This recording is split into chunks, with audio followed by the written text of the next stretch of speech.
Admiral Jake Morrison stood on the bridge of the human warship Terra's Pride. Through the large windows, he watched the last ships leaving the planet below.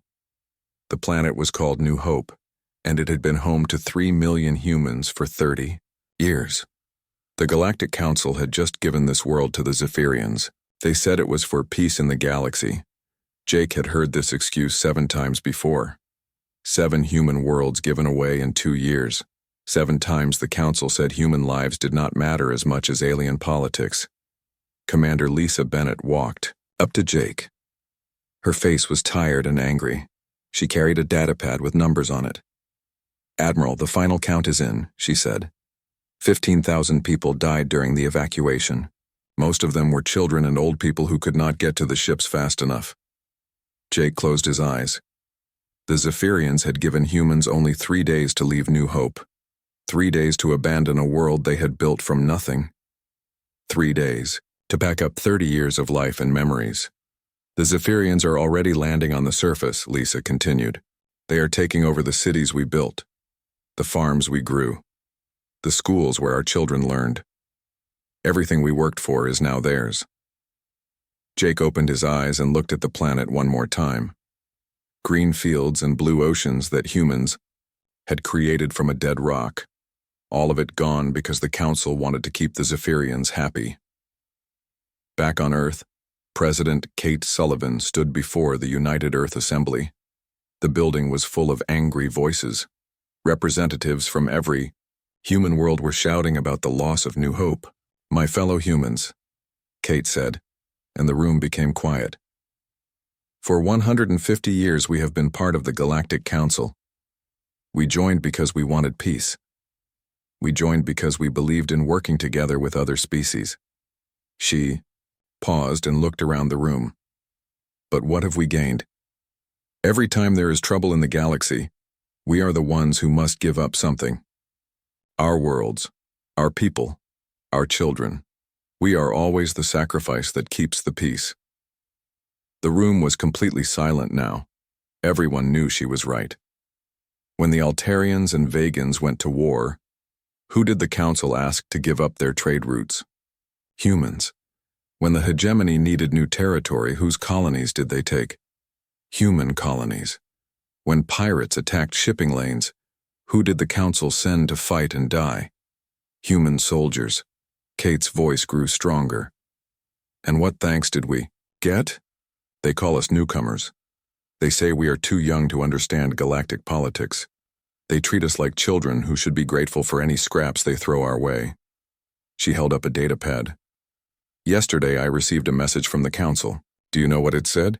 It said that humans should be proud that New Hope was chosen for sacrifice. Proud. They want us to be proud that our children died for their politics." The room erupted in angry shouts. Kate raised her hand for silence. "I have made a decision," she said. "As of today, humanity formally withdraws from the Galactic Council. We are done being their sacrifice. We are done being treated like second-class citizens in our own galaxy. From now on, humans take care of humans first." The vote was unanimous. Every single representative voted to leave the Council. Within hours, the alien ambassadors began calling. Earth. The first was Ambassador Veltar from the hegemony. He was a tall, thin creature with 4 arms and cold black eyes. "President Sullivan," he said through the video link, "surely you do not mean this. The Council is willing to overlook this emotional outburst. You can return to your proper place. If you apologize now." Kate looked at him with disgust. "Emotional outburst? 15,000 humans died yesterday because of your decisions. Children burned to death because you gave our world away without warning. And you call our anger an emotion?" Veltar's 4 arms moved in what humans had learned was a dismissive gesture. "The needs of the many outweigh the needs of the few. Your species must learn to accept sacrifice for the greater good." "The greater good?" Kate laughed, but there was no humor in it. "The greater good never seems to include human lives, does it? The greater good never asks the hegemony to give up their worlds. The greater good never demands that Zephyrian children die for peace. If you continue this foolish path," Veltar threatened, "the Council will impose economic sanctions. We will cut off all trade. Your species will be isolated and alone. You will suffer without the benefits of galactic civilization. Kate smiled. It was not a friendly smile. Ambassador, we have been alone in your council for decades. You just made it official. She cut the transmission. In the secret military facility on Luna, Captain Ryan Walsh received the order he had been waiting for. Protocol Exodus was now active. For 50 years, humans had been preparing for this day. While the aliens thought humans were just another weak client species, humanity had been getting ready to stand alone. Hidden shipyards throughout human space came online. Secret colonies that no alien knew about began activating their defenses. Advanced weapons that human scientists had developed in complete secrecy were loaded onto warships. The galaxy thought they knew humanity. They thought humans were soft and dependent on galactic civilization. They were about to learn how wrong they were. Ryan looked at his orders one more time. Phase 1 was simple: complete withdrawal from all council activities. No more human doctors healing alien diseases. No more human engineers maintaining alien technology. No more human soldiers dying for alien politics. The message went out to every human ship, every human colony, every human citizen in the galaxy. Come home. It is time to take care of our own. For the first time in 150 years, humanity was going to put humans first. The aliens who had used them and betrayed them were about to discover what they had lost. 6 months had passed since humanity left the Galactic Council. Dr. Amy Carter stood in her laboratory on the research station orbiting Altair Prime. She was packing her equipment and data files. Around her, alien scientists watched with worried faces. "Dr. Carter, please reconsider," said Dr. Zixton, a blue-skinned Altarian who had worked with Amy for 10 years. "The plague on Vega 7 is getting worse. Without your research, millions will die." Amy continued packing. She had spent 15 years developing cures for alien diseases. 15 years working day and night to save lives across the galaxy. And what thanks had she received? When the Council needed to sacrifice human colonies, none of these aliens had spoken up for her people. "I am sorry for the sick people on Vega 7, Amy said quietly. "But my responsibility is to humans now. My government has ordered all human scientists to return home." "But the cure for the Vegan plague," Dr. Zixthon pleaded. "You are so close to finding it. Just a few more weeks of work." Amy picked up a data crystal containing years of research. "This cure will help my own species prepare for similar plagues. Human lives matter too, Dr. Zixthon. We learned that the hard way." She walked toward the shuttle bay. Behind her, she could hear the alien scientists talking in panicked voices. They were realizing that humans had been doing most of the real work in their joint projects. Across the galaxy, similar scenes were playing out. On the military station above Rigel, General Nick Bradley was meeting with alien commanders for the last time. "General Bradley, you cannot leave now," said Commander Velnash of the Altarian forces. "The war with the Vegans is at a critical point. Without human tactical support, we will lose." Nick looked around the room. These same aliens had supported the Council when human colonies were given away. Not one of them had objected when human children died. "Commander, humans have been fighting your wars for 100 years, Nick said. "We planned your battles. We trained your soldiers. We died for your causes. What did we get in return? You gave our worlds to our enemies." "That was politics," Velnash protested. "This is different. This is about military necessity." "No," Nick said firmly. "This is about you learning to fight your own battles. Humans are done being your soldiers." He activated his communicator. "All human military advisors return to your ships immediately. Operation Homecoming begins now." Throughout the galaxy, human officers left their posts. Wars that had been carefully managed with human expertise suddenly became chaotic. The Altarian-Vegan conflict, which had been a controlled border dispute, exploded into full-scale warfare. 3 other regional conflicts spiraled out of control as human peacekeepers abandoned their positions. In the trade stations orbiting the galactic core, Captain Steve Parker was loading the last human merchant ships. His convoy carried medicines, rare metals and advanced technology that 17 different species depended on. Captain Parker, surely we can make a deal, said Trade Minister Yulketh of the Commercial Guild. Double prices for human goods, triple even. The galactic economy needs these supplies. Steve shook his head. Minister, for decades you bought our goods at cheap prices. You said humans should be grateful for any trade at all. You made us depend on your approval for everything. But without human trade, the economy will collapse, Yulketh said desperately. That sounds like your problem, Steve replied. We are taking our goods home to serve human needs first. The massive convoy of human freighters powered up their engines. These ships had carried the lifeblood of galactic civilization for over a century. Now they were leaving, taking their cargo to human space. Within weeks, the effects were devastating. Medical supplies ran out on 12 worlds. The rare, Earth elements needed for advanced technology became impossible to find. Communication systems began failing without human-made components. On the deep space station at the galaxy's edge, Commander Beth Taylor was completing the most important mission of all. She stood before the central control panel of the hyperspace relay network. This network allowed instant communication across the galaxy. Every species used it. Every government depended on it. And humans had built and maintained all of it. Commander, are you certain about this? Asked her second-in-command, Lieutenant Carl Brooks. Beth nodded. The Council thought they could use our technology while treating us like garbage. Time to show them what happens when the garbage collectors go on strike. She began shutting down the relay stations one by one. Each station went dark, cutting communication links that had existed for centuries. The network that had held galactic civilization together was failing. Sir, we are receiving emergency transmissions from the Council, Lieutenant Brooks reported. They are ordering us to stop. Beth smiled coldly. Tell them we are no longer taking orders from the Council. We quit, remember? The final relay station went offline. For the first time in hundreds of years, the galaxy was silent.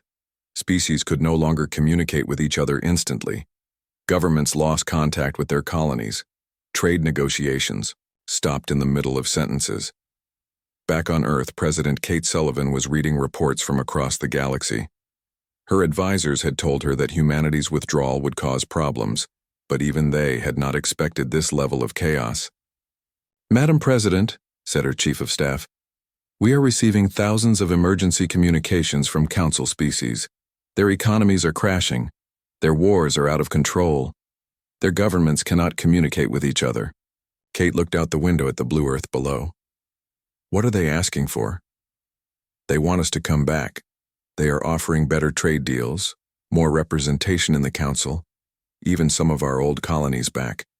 Kate was quiet for a long moment. Then she spoke. Tell them we will consider their offers when they are ready to treat humans as equals, not as servants. Until then, they can solve their own problems. The galaxy was learning a hard lesson. For 150 years, they had treated humans as a useful but expendable species. They had never realized that humans were not just another client race. Humans had become the backbone of galactic civilization itself.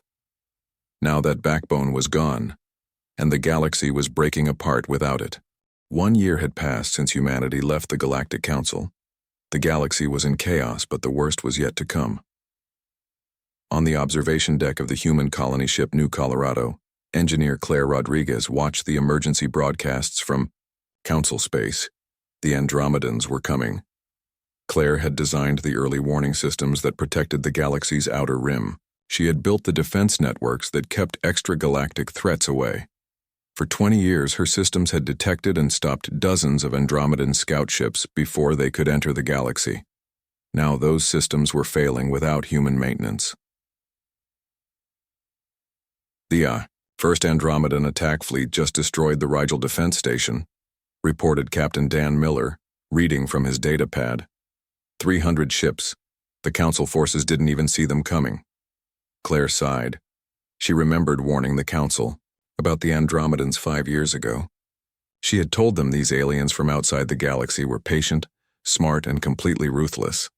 The Council had called her overly paranoid and too aggressive in her thinking. Now the Andromedans were inside the galaxy, and the Council had no idea how to stop them. The Zephyrians are requesting emergency assistance, Captain Miller continued. Their homeworld is under attack. They are asking if we have any defense plans. Claire laughed bitterly. The Zephyrians? The same ones who took New Hope? Tell them to ask the Galactic Council for help. That is what the Council is for, right? The research station orbiting Wolf 359, Dr. Rachel Green was monitoring the artificial intelligence plague that was spreading through Council space. This digital virus infected computer systems and turned them against their owners. Ships would attack their own fleets. Defense systems would shut down during battles. Communication networks would broadcast enemy propaganda. Dr. Green had been working on a cure for this AI plague for 3 years. She had been close to a solution when humanity left the Council. Now the plague was spreading faster than ever, and no one knew how to stop it. Dr. Green, we are receiving a priority transmission from the Altarian Medical Authority, said her assistant, Dr. Tom Hughes. They are begging for the AI plague cure. They say their entire computer network will collapse within days. Rachel looked at the data on her screen. The cure was almost complete. A few more weeks of work and she could stop the digital plague that was destroying Council civilization. Tell the Altarians that human research is now classified, she said firmly. Our discoveries serve human interests first. But Doctor, millions of beings will suffer if their computer systems fail. Rachel turned to face her assistant. Tom, do you remember what happened when I presented my AI defense research to the Council 3 years ago? They said it was too expensive.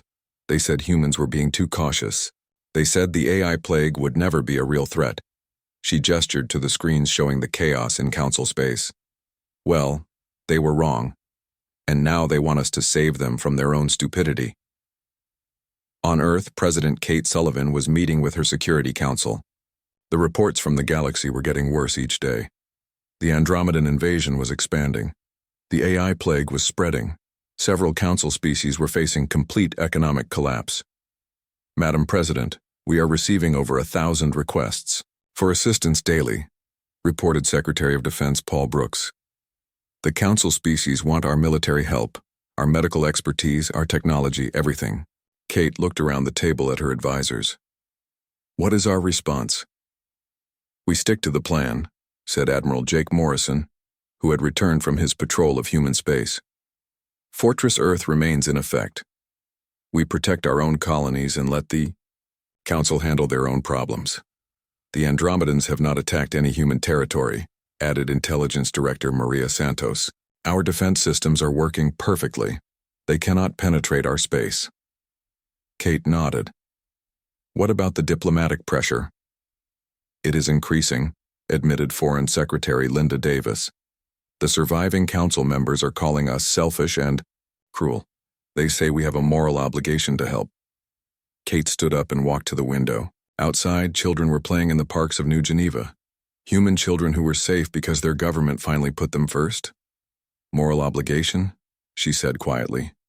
Where was their moral obligation when they gave away our colonies? Where was their moral obligation when our children died in their evacuation orders? She turned back to her advisors. We gave the galaxy 150 years of service. We fought their wars, cured their diseases, and built their technology. What thanks did we get? They treated us like servants who should be grateful for scraps. The meeting was interrupted by an urgent communication. Ambassador Cathara of the Altarians appeared on the main screen. She looked desperate and frightened. President Sullivan, I am speaking for the surviving Council members, Cathara said. We formally request immediate human assistance in the Andromedan crisis. We are prepared to offer full restoration of Council membership with unprecedented autonomy. Kate looked at the alien ambassador with cold eyes. Ambassador, you seem to have confused us with people who still care about Council membership. We will return all the human colonies that were given to other species. Cathara continued desperately. We will provide massive financial compensation. We will give humans permanent seats on all Council committees. Too little, too late, Kate replied. You are offering to give back what you stole from us. You are offering to pay for damage you caused. You are offering to treat us as equals only because you need us to save you. Cathara's 4 eyes filled with tears. President Sullivan, entire worlds are dying. The Andromedans show no mercy. They destroy everything in their path. Without human help, galactic civilization will end. Kate was quiet for a long moment. Then she spoke in a voice that was calm and final. Ambassador, galactic civilization ended for humans the day you gave away New Hope. It ended when you decided our children were expendable. It ended when you treated us as second-class citizens in our own galaxy. She leaned forward. You taught us that we could only depend on ourselves. You taught us that human lives only matter to humans. You taught us that we were alone. Kate stood up. We learned our lesson well. Now you can learn yours. She cut the transmission. The galaxy that had once dismissed humans as weak newcomers was now begging for human help. But humans had learned to put themselves first. And it was too late for the Council to change that. 2 years after humanity left the Galactic Council, the galaxy was burning. The Andromedan invasion had reached the core worlds. Half of the Council species were extinct or enslaved. The survivors were hiding in refugee camps on the outer rim, planets. Admiral Jake Morrison stood on the bridge of Terra's Pride, watching the long-range sensors. The Andromedan fleet was massive, covering entire star systems like a dark cloud. Their ships were sleek and deadly, designed for one purpose: total destruction. Admiral, we are receiving a distress signal from the Hegemony Core Fleet, reported Lieutenant Gary White. They are requesting immediate assistance. The Andromedans have broken through their final defense line. Jake looked at the tactical display. The Hegemony fleet that had once seemed so powerful was now scattered and broken. These were the same aliens who had called humans primitive and aggressive. Now they were dying because they had forgotten how to fight. Any response? Sir? Asked Lieutenant White. Jake was quiet for a moment. He remembered Ambassador Veltar, the arrogant hegemony diplomat who had threatened humanity with isolation. According to intelligence reports, Veltar had died when his homeworld fell. The great capital city of the hegemony was now a burning ruin. Send them our standard response, Jake said finally. Humanity is no longer bound by galactic treaties. They are on their own. On the Human Research Station at Wolf 359, Dr. Rachel Green was testing her latest weapons. The laboratory was filled with advanced technology that could easily stop the Andromedan invasion. Plasma cannons that could destroy entire fleets. Shield generators that could protect whole planets. Virus programs that could shut down enemy computer systems. All of it was designed specifically to fight Andromedans. All of it was ready to deploy. All of it would remain in human hands.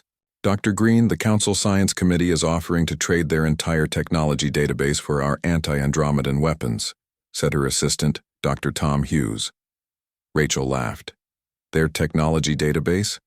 The same outdated research they claimed was superior to human science? The same data they refused to share with us for decades? She looked at the weapon prototypes around her laboratory. Tom, these weapons represent 20 years of human research. 20 years of work the Council called unnecessarily violent and overly militaristic. They said humans were too focused on warfare. What should I tell the Council Committee? Tell them their assessment was correct, Rachel said with a cold smile. Humans are focused on warfare. That is why we are winning and they are losing. In the command center on Luna, Captain Ryan Walsh was coordinating the defense of human space. The Andromedans had tried to probe human territory 3 times. Each attempt had failed completely. Captain, Andromedan Scout Fleet approaching the Proxima sector, reported Sergeant Kelly Brown. 12 ships, standard formation. Ryan looked at the tactical display. The Andromedan ships were fast and well armed, but they had never faced human military technology. They were used to fighting the soft, bureaucratic Council forces. Deploy Beta Squadron, Ryan ordered. Full stealth approach. Show them what human aggression really looks like. The human ships appeared from nowhere, striking with precision and violence that shocked the Andromedans. Within minutes, the entire enemy scout fleet was destroyed. The few survivors fled back to Andromedan space with tales of human military superiority. Sir, "We are intercepting Andromedan communications," Sergeant Brown reported. "They are warning their fleets to avoid human space. They call us the violent ones and the species that cannot be conquered." Ryan smiled. The same traits that the Council had criticized were now protecting humanity from destruction. On Earth, President Kate Sullivan was meeting with the few remaining Council representatives. They had traveled to Earth in damaged ships begging for sanctuary. These proud aliens who had once looked down on humans were now refugees seeking human protection. Ambassador Kethara of the Altarians sat across from Kate. The alien looked tired and defeated. Her people's homeworld was gone, destroyed by the Andromedans just days ago. "President Sullivan, we offer everything," Kethara said desperately. "Complete human control of the Council. All our technology, all our resources, just please help us fight the Andromedans." Kate looked around the table at the other alien ambassadors, representatives from a dozen species that had once formed the mighty Galactic Council. All of them were now homeless refugees. "Ambassador, you seem to misunderstand the situation," Kate said calmly. "You are not offering us anything. You are asking us to fight your war for you, again." "But the Andromedans will not stop with our worlds," pleaded Ambassador Zultex of the Vegans. "Eventually they will come for human space too." Kate smiled. "Ambassador, the Andromedans have already tried to enter human space 3 times. Each time we destroyed their fleets completely. They have learned to fear us." She stood up and walked to the window. Outside, human ships patrolled the space around Earth. Strong, modern vessels built with lessons learned from decades of being underestimated. "You see, ambassadors, you taught us something very important," Kate continued. "You taught us that we could only depend on ourselves. You taught us that in this galaxy, strength is the only thing that matters. You taught us that kindness is seen as weakness." She turned back to face the alien representatives. "We learned those lessons well, perhaps too well for your comfort." Ambassador Kethara began to cry. "President Sullivan, billions are dead. Entire civilizations have been wiped out. How can you watch this happen and do nothing?" Kate's expression became cold and hard. "Ambassador, I watched humans die when you gave away our colonies. I watched human children burn when you forced us to evacuate New Hope in 3 days. I watched my species be treated like garbage for 150 years. She leaned forward. "Where were your tears then? Where was your concern for civilian lives when they were human lives?" The room was completely silent. "You created this situation," Kate continued. "For centuries, you lived in peace because humans fought your wars for you. You grew soft and weak because humans handled all the dangerous work. You forgot how to defend yourselves because humans were always there to save you." She walked back to her chair. "Now you face a real enemy, and you have no idea how to fight. That is not our problem to solve." Admiral Jake Morrison entered the room and whispered something in Kate's ear. She nodded and stood up. "Ambassadors, I have just received word that the Andromedan main fleet has been completely destroyed," she announced. "Not by the Council, not by some miracle, by each other. It seems they started fighting over which worlds to conquer next." The alien ambassadors looked stunned. "You see," Kate explained, "the Andromedans are aggressive and violent, just like you always said humans were. The difference is that humans learn to control their aggression and use it wisely. The Andromedans never learned that lesson." She walked toward the door. "The galaxy is safe now, ambassadors. You can rebuild your civilizations without fear of the Andromedan threat, but you will do it without human help." At the door, she paused and looked back. "We wish you luck. You will need it." Years later, human children played on the worlds of New Terra and New Hope Reclaimed. They grew up in a galaxy where humanity was respected and feared, a galaxy where no one dared to call humans expendable. Captain Ryan Walsh, now an old man, watched those children play. He remembered the dark days when humans were considered the weak species of the galaxy. "They taught us we were alone in the universe," he said to his grandson. "We finally listened, and that made all the difference